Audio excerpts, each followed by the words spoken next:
Muchas gracias, señor juez. Primeramente decirle que estoy totalmente de acuerdo con los fundamentos hechos por mi abogado defensor. Pero permítame agregar algo. Primeramente, que no he tenido antejuicio político. Segundo, que no he renunciado a este derecho constitucional del antejuicio político. Y tercero, que mi derecho a la defensa y a las pruebas ha sido vulnerado por este Congreso Constitucional, por este Congreso de la República. Y debo concluir diciéndole, señor juez, ¿por qué tengo que jugar del país? ¿Por qué tendría que salir del país? ¿Dónde están las pruebas que quiero salir? Yo no he matado, no he robado y no he violado a nadie. Y si tengo que rendir cuentas en honor a la verdad, lo haré siempre aquí en mi país. Nunca he tenido ni siquiera la menor idea de salir de este país porque he estado asumiendo el mandato más importante y más sagrado que me ha dado este pueblo como presidente de la República. Muchas gracias, señor juez.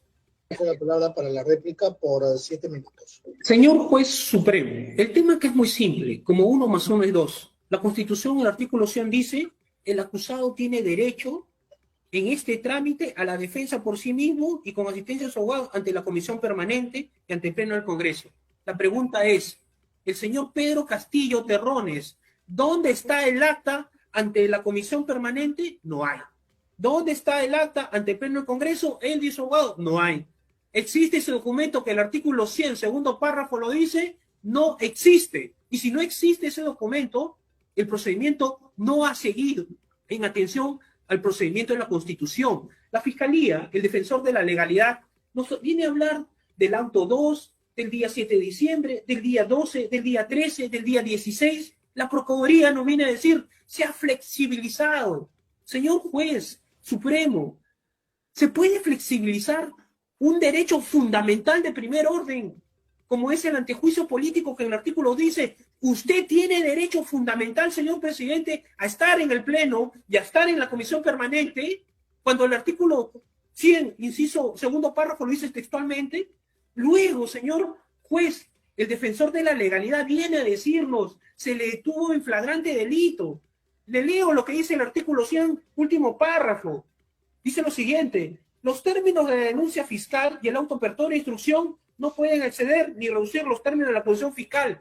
Y nos vienen a decir que al señor Pedro Castillo Terrones, el día 7 de diciembre a las 13:40, por orden del general Iván Licetti Salazar, director de Seguridad de Estado, agrega y detiene en flagrante delito al señor presidente Pedro Castillo Terrones. ¿Flagrante delito? Entonces, ¿quién califica el delito?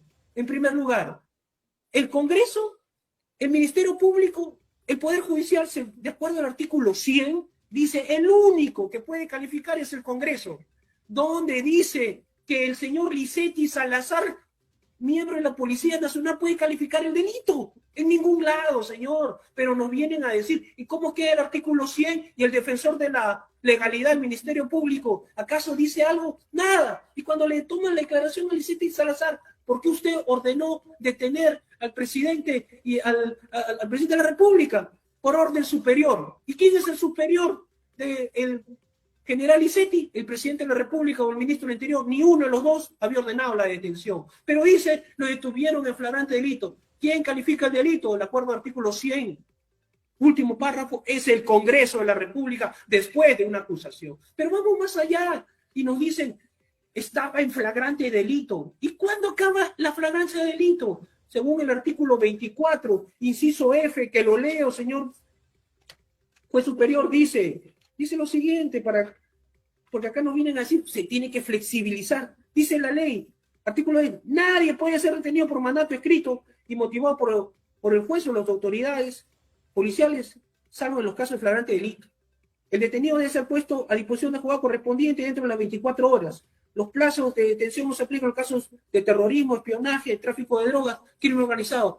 ¿Dónde dice, señor juez, que en los casos de un antejuicio político deroga la flagrancia? ¿Dónde dice que la flagrancia deroga un derecho fundamental de primer orden de un ser humano como era el presidente de la República, reconocido por la Constitución Política? Estamos hablando de un derecho fundamental, señor juez, y la flagrancia en ningún lado deroga un derecho fundamental. Bajo esa premisa, entonces todos los que capturamos en flagrancia nunca tengan juicio, nunca vayan a un juzgado, nunca vayan a una fiscalía y de frente lo metemos al calabozo, cerramos la llave, tiramos y nos escondemos todos. Eso lo están diciendo al señor Pedro Castillo Terrones porque el Congreso lo dijo. Por favor, señor representante de la legalidad, vea usted la Constitución. Luego, señor, se agrega y dice que en el recurso de apelación ya se había dicho y se había fundamentado. ¿Acaso la cuestión previa tiene un plazo? ¿Acaso se convalida ello? ¿Acaso el derecho fundamental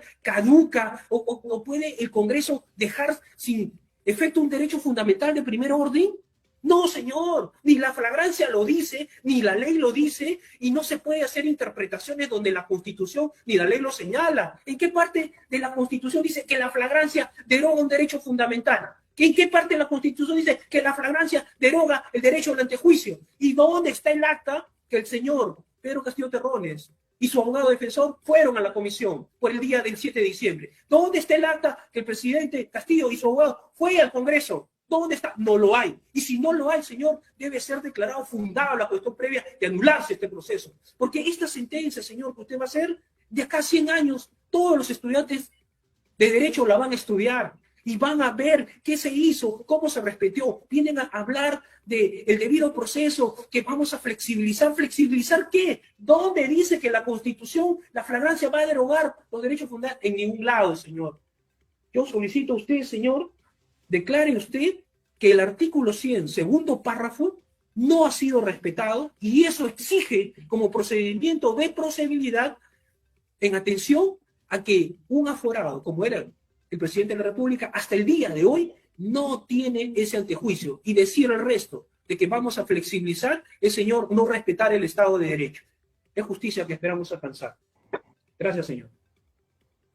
Gracias. Señor fiscal. Gracias, señor juez. Bien, he escuchado lo que ha opinado la defensa técnica.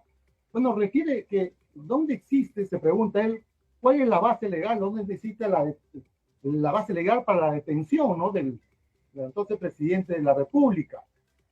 Señor, se debe tomar en cuenta, como se ha referido previamente, que la detención del investigado Pedro Castillo Terrones respondió pues a la situación, reitero, de flagrancia delictiva en la que incurrió al momento de transgredir el orden constitucional.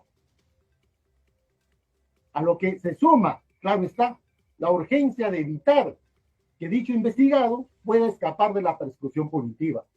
Se debe recalcar también, señor, que el Congreso de la República, conforme a sus atribuciones legales, emitió pues la resolución parlamentaria con la cual levantó la prerrogativa del antejuicio político. Luego de haber declarado la vacancia del entonces presidente Castillo Terrones, todo ello con anterioridad a la formalización de la presente causa penal.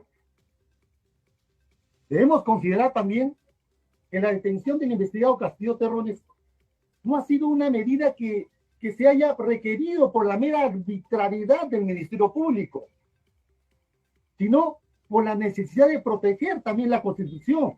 Recordemos que el artículo 38 de nuestra Carta Magna le confiere a todo ciudadano, y con mayor razón al titular de la acción penal, el deber de honrar al Perú y de proteger los intereses nacionales, así como de respetar, cumplir y defender la Constitución y el ordenamiento jurídico de la nación.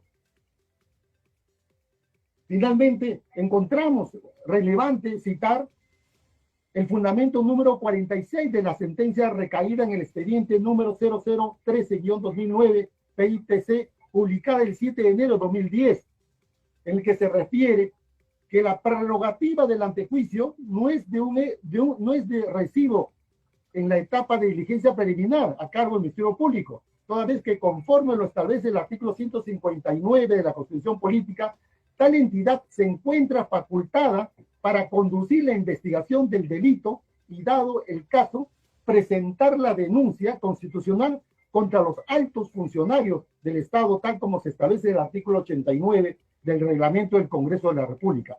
Es decir, la labor de esta Fiscalía Suprema Transitoria, en el presente caso, se encuentra pues plenamente amparada en la Constitución, toda vez que se ha promovido, consideramos